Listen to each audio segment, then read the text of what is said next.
Karine Mokonzi, la baronne. Il est 8h14. Bon, à quelle conférence de l'église, hein?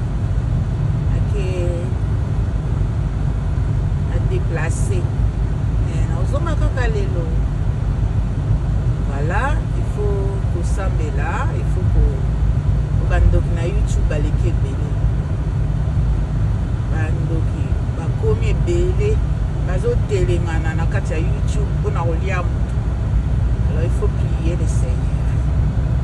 Donc je suis parti.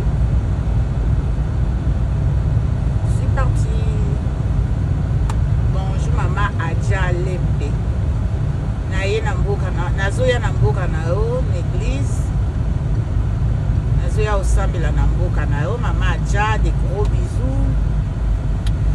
Maman Beyoncé Mikwa nazoya na mboka na bino. Bon, des gros bisous. Naza na conférence ya église na mboka na bino na Rennes.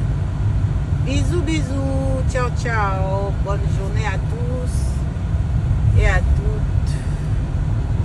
Kalobi tosala ba live lelo ezaka anniversaire suri ya mwana nga mwasi, donc akokisi 27 ans lelo, grande fille akokisi 27 ans. Donc je vous souhaite un bon dimanche, que nzambe azala na bino. Bisous bisous bisous à tous.